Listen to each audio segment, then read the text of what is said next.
시내산 언약은 매우 중요한 언약입니다. 어, 오랜 후에 이제 새 언약으로 새 언약, 메시아의 새 언약의 기초가 되는 그러한 언약이기 때문에 너무나 중요한 것입니다. 하나님과 이스라엘이 이제 이 언약을 맺으시는데 무엇을 두고 언약을 맺으시느냐 하면 출애굽기 20장부터 또 23장까지의 모든 내용들, 십계명 그리고 하나님의 율례와 모든 규례 이런 것들을 이제 예, 토대로 해서 언약을 맺으시는 것입니다. 하나님께서 모세에게 말씀하실 때에 너와 아론 그리고 나답과 아비후 이스라엘의 장로 70명은 나 여호와에게 올라와서 멀리서 나를 예배하라 그렇게 말씀하십니다. 모세 그리고 제사장 아론과 나답 아비후 아론의 아들들이죠. 그 다음에 70명의 장로 이들을 이제 와서 예배하라고 말씀하시는데 중턱까지는 이제 장로들이 함께 동행을 했습니다. 그러나 정상에는 올라가지 못해요. 2절에 보니까 하나님께서 너 모세만 여호와께 가까이 나오너라. 다른 사람들은 가까이 오지 말고 백성도 모세를 따라서 이 산으로 올라오지 말라.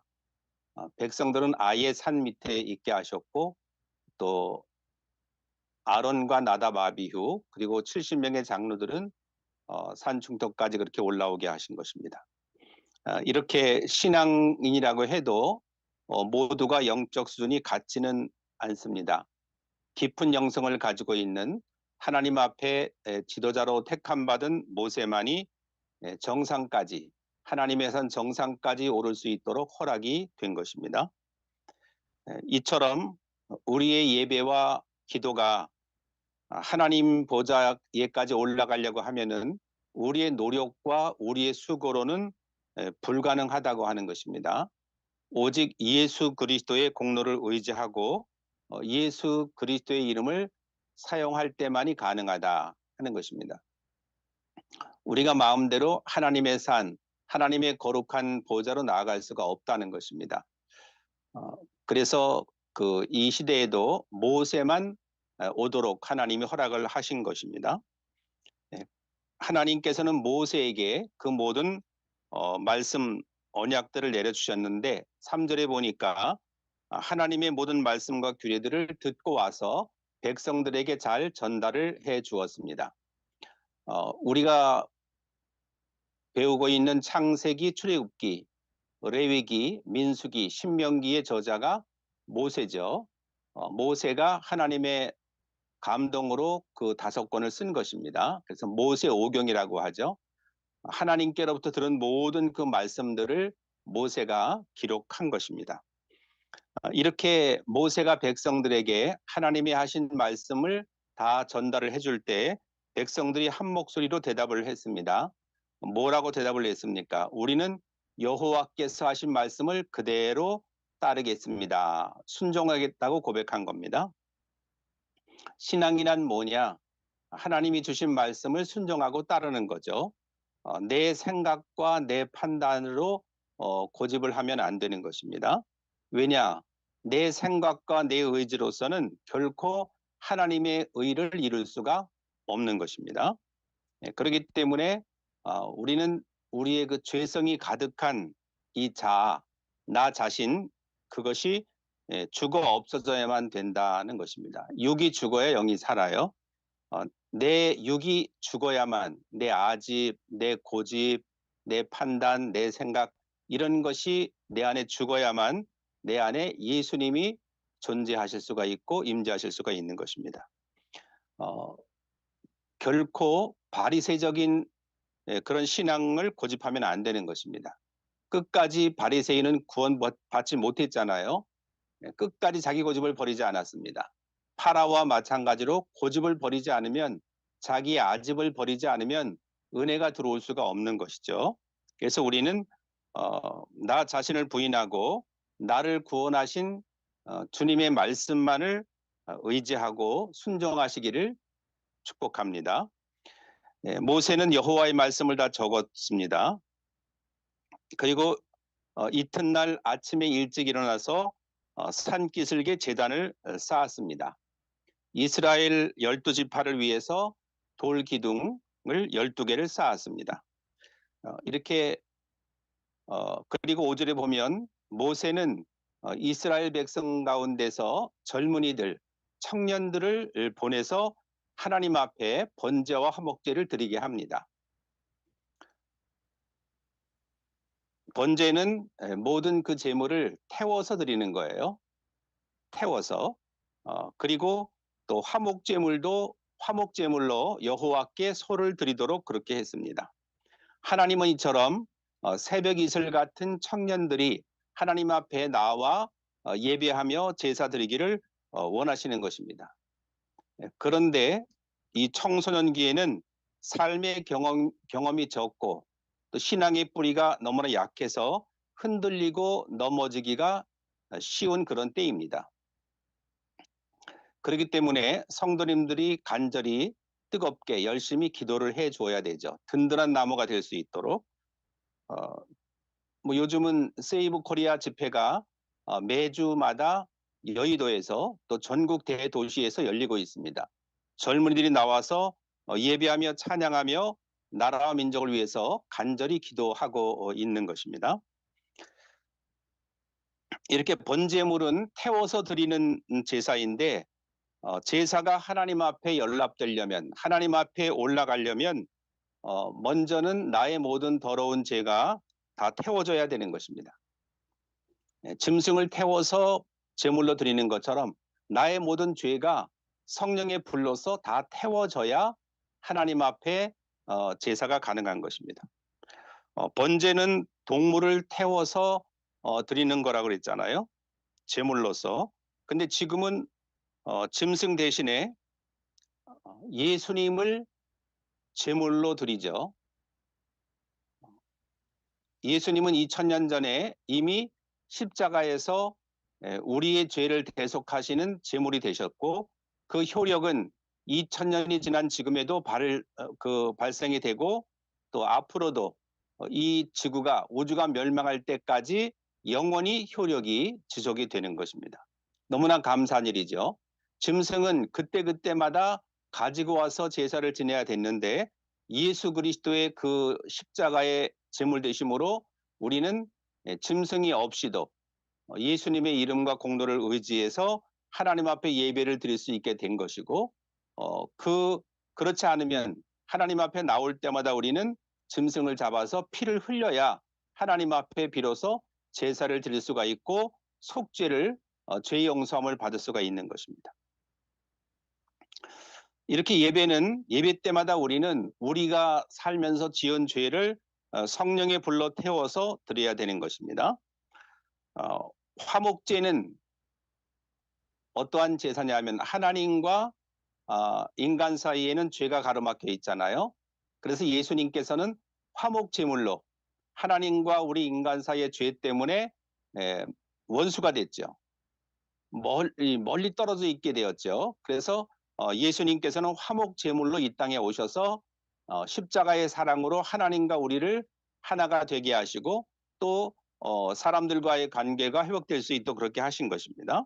그래서 하나님과도 화목을 해야 되고 또 사람과도 우리는 화목을 해야 되는 것입니다.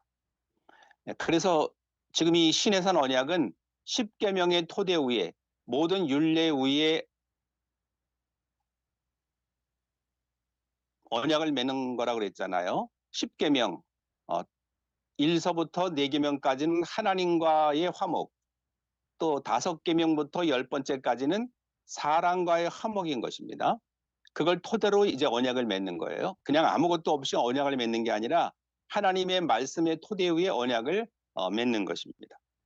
그래서 예수님께서도 너희가 예배를 드리기 전에 예물을 드리기 전에 먼저 서로 그 사람과 또 형제와 잘못된 일이 있으면 먼저 화해를 하고 와서 예물을 드려라 그렇게 말씀하셨잖아요.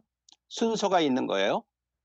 우리가 어떤 사람과의 관계 속에서 잘못된 것이 있을 때 서로 그 안 좋은 관계, 서로 어떤 문제가 있을 적에는 먼저 사람과의 화해가 먼저다 이거예요.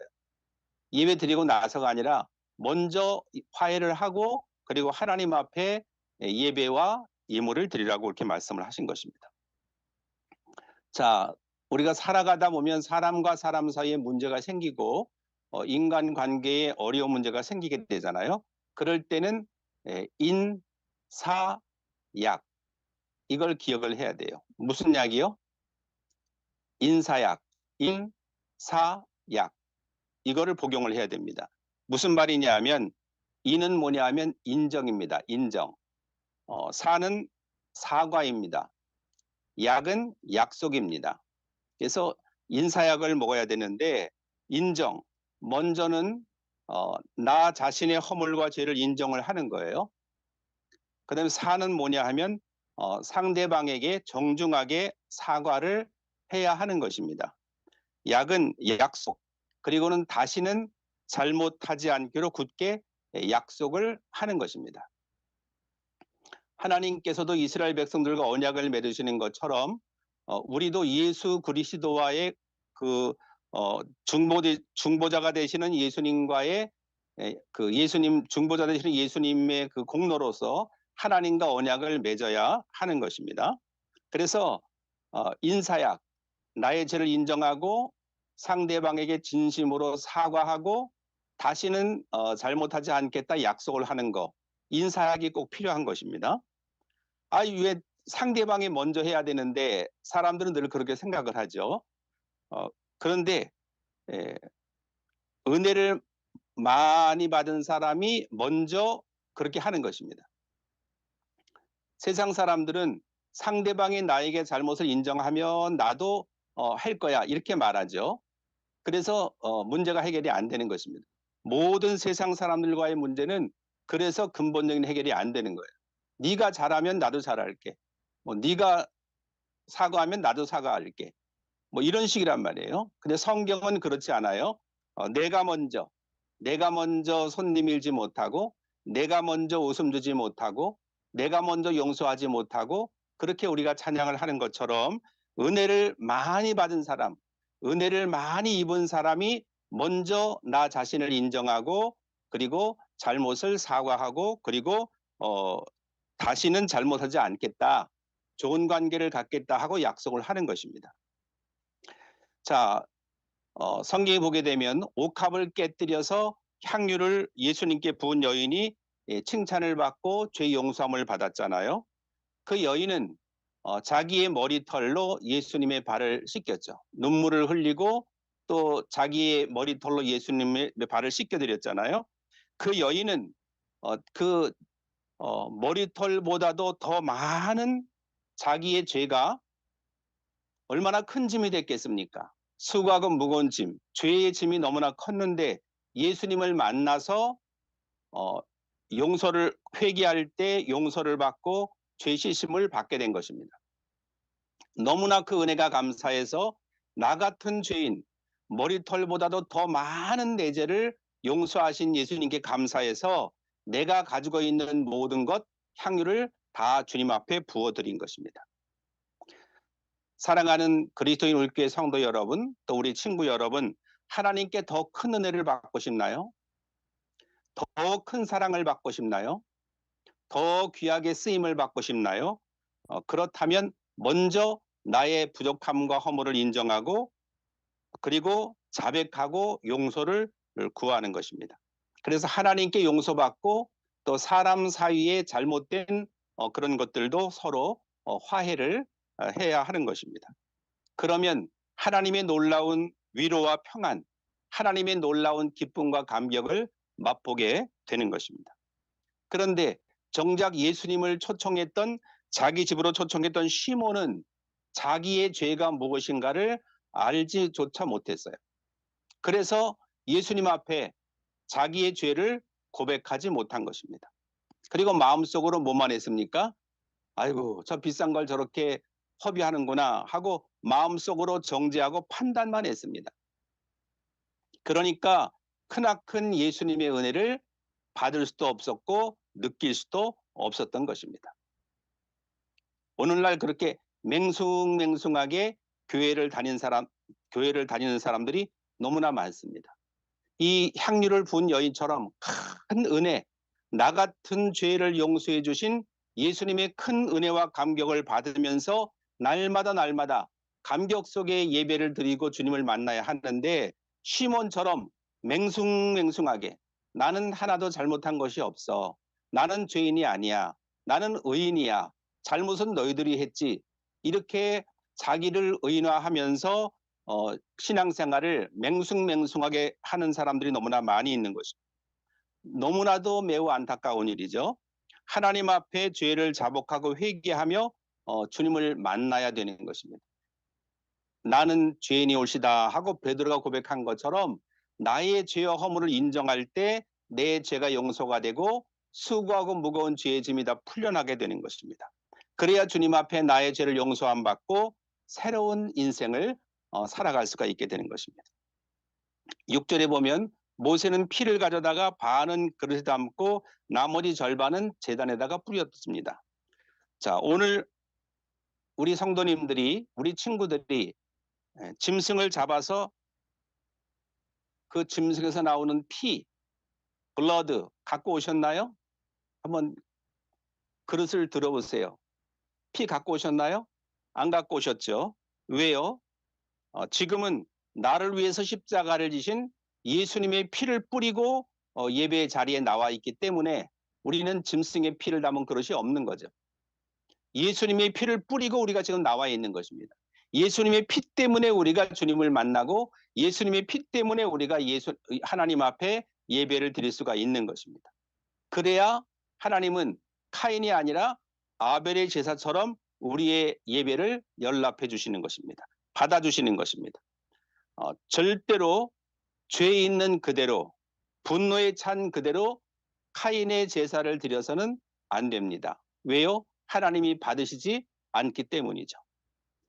그러므로 우리는 우리의 모든 죄를 먼저 자복하고 회개하고 용서를 받고, 그리고 하나님께 연락되는 예배를 드리고, 사람과의 관계 속에서도 내가 먼저 화해하고, 내가 먼저 용서하고, 내가 먼저 사랑하고, 내가 먼저 섬김으로 말미암아 하나님께서 기쁘게 받으시는 예배자가 되시기를 예수님의 이름으로 축원합니다.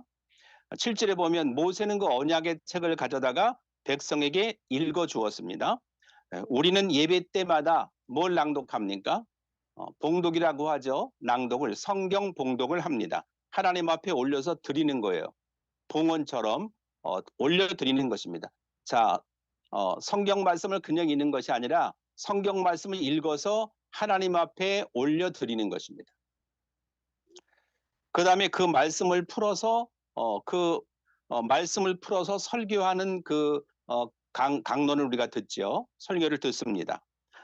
그 하나님의 말씀을 들을 때는 집중해서 잘 들어야 하는 것입니다. 모세가 백성에게 언약의 내용을 낭독해 준 것처럼, 언약의 책을 낭독한 것처럼 우리는 하나님의 말씀이 읽혀질 때, 봉독이 될 때 집중해서 그 말씀의 내용을 들어야 하는 것입니다. 그게 핵심이니까, 그게 계란의 노른자니까, 그 말씀에서 설교가 나오는 것이기 때문에 그 본문의 말씀을 꼭 붙들어야 하는 것입니다. 자, 그럴 때 모세가 백성이 읽어줄 때 백성은 뭐라고 대답했습니까? 우리는 여호와께서 하신 말씀을 그대로 따르겠습니다. 우리는 주님께 복종하겠습니다. 그렇게 말했어요. We will do everything. 우리는 will 할 것입니다. do 할 것입니다. everything 모든 것을 할 것입니다. The Lord has said. 하나님이 말씀하신, 주님이 말씀하신 모든 것을 우리는 하겠습니다 하고 고백한 것입니다. 그리고 we will obey, 복종할 것입니다. 우리는 모세가 읽어준 그 하나님의 언약의 말씀을 복종할 것입니다. 그렇게 대답을 했습니다. 하나님의 말씀을 들은 성도는 어떻게 해야 됩니까? 크게 마음 깊은 곳에서 아멘 하고 화답을 해야 됩니다. 그리고 그 말씀대로 삶에서 복종을 해야 되는 것입니다. 복종이란 말이 무엇이에요? 군대 용어죠. 어, 사전에 보면은 남의 명령이나 의사에 그대로 따르는 거예요. 군대에서는 상관의 명령을 복종하지 않으면, 전쟁이 났을 때 복종하지 않으면 그냥 총살을 당해도 할 말이 없는 거예요. 이렇게 우리의 군대 장관이신 하나님의 말씀은 이유를 대지 말고 조건 없이 순종하고 따라야 되는 거예요.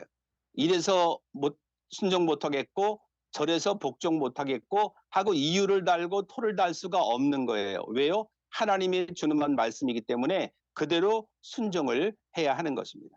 그래서 모세의 언약을 듣고 백성들은 그대로 복종하겠습니다. 그대로 따르겠습니다. 그렇게 대답을 하는 것입니다. 그때 8절에 보면 모세는 그릇에 담긴 피를 가지고 백성에게 뿌리면서 말했습니다. 피를 막 시뻘건 그 짐승의 피를 백성에게 막 뿌렸습니다. 어떻게 됐겠습니까? 온몸이 막 옷이 시뻘겋게 됐겠죠? 끔찍하겠죠?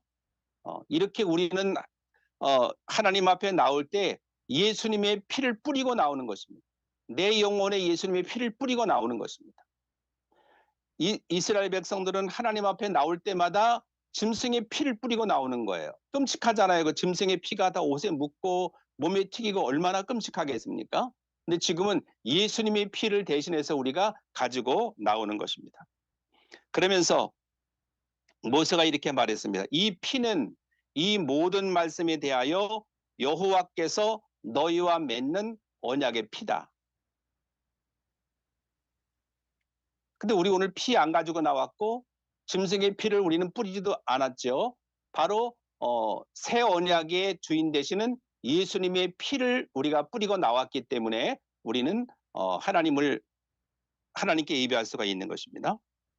짐승의 피가 되었든 사람의 피가 되었든 피는 무엇입니까? 피는 생명을 말하는 거예요. 동물을 죽여야 피가 나오고 사람을 죽여서 피를 흘리는 것처럼 피는 생명을 말하는 것입니다. 예수님께서 우리의 죄를 대신해서 우리의 죄의 값을 갚으시려고 십자가에서 대신 피 흘려 죽으신 것입니다. 죄의 값은 뭐예요? 죄의 삭은 사망입니다. 그러니까 죄를 지으면 누구나 죽는 거예요. 목사님도 죽고 다 모든 성도님들도 친구들도 죄를 지으면 전부 다 죽는 겁니다. 영원히 지옥에서 그 고통을 당하는 것입니다. 그런데 예수님께서 십자가의 피로 새 언약을 맺어주신 것입니다. 그래서 우리는 우리에게 새 언약을 주시는, 구약에는 짐승의 피로써 언약을 맺으셨지만 지금은 예수 그리스도의 십자가의 피로 새 언약을 맺어주신 그 하나님께 감사하면서 우리는 하나님과의 약속, 백성들이 모세가 하나님 말씀을 전했을 때 우리가 그 말씀대로 순종하겠습니다, 복종하겠습니다 한 것처럼 우리도 하나님과의 약속, 우리에게 허락하신 하나님의 말씀의 약속을 반드시 지켜나가는, 그래서 영생 복락을 얻는 우리 모두가 되기를 예수님의 이름으로 축원합니다. 찬송가 546장 부르고 통성으로 기도하겠습니다. 제가 잘못했네요. 9절이 남았는데 모세와 아론과 나답과 아비후 그리고 이스라엘의 70명은 이제 산으로 올라갔습니다. 거기에서 10절에 보니까 뭘 보게 됐습니까? 하나님을 보았습니다. 하나님의 발 아래는 마치 청옥, 보석을 깔아놓은 것처럼 보였고 그것은 마치 하늘처럼 맑았습니다. 지금 산으로 올라갔어요. 모세와 아론과 나답과 아비후, 그 70명의 장로들이 산으로 올라갔습니다. 근데 그렇게 하나님의 임재를 보면서 너무나 하늘처럼 맑고 청옥을 깔아놓은 것처럼 눈부시고 아름다웠습니다. 근데 지금 우리나라는 산이 어떻죠? 전국의 산이 시뻘건 불로 뒤덮였습니다. 불과 연기로 가득 찼습니다. 수십 명이 죽고 서울특별시 면적의 6분의 1이 불에 타고 있습니다. 축구장 1만 개 정도의 면적이 타고 있는 것입니다. 끔찍한 재앙입니다. 우리는 이렇기 때문에 작은 불씨라도 절대로 불장난해서는 안 되고 절대로 산불을 나지 않도록 조심조심 또 해야 되는 것입니다. 이 하나님이 허락하신 이 아름다운 자연을 망치는 일은 절대 있으면 안 되는 것입니다. 11절에 보니까 이스라엘의 지도자들은 하나님을 보았습니다. 그렇지만 하나님께서는 그들을 멸망시키지 않으셨고 그들은 함께 먹고 마셨습니다. 이렇게 제사가 연락되니까 짐승의 피로 말미암아 번제를 드리고 화목제를 드려서 하나님이 제사를 흠양하시니까 그들은 죽지 않았습니다. 하나님과 화목하게 된 거예요.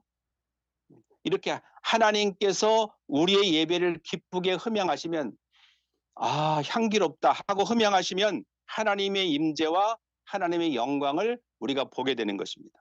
그리고 날마다 주와 함께 먹고 마시며 즐거워하는 은혜의 삶을 살게 되는 것입니다. 이렇게 하나님의 언약을 잘 지킴으로 정말 주님과 함께 동행하며 영상 복락을 누리는 그런 복된 삶을 사시기를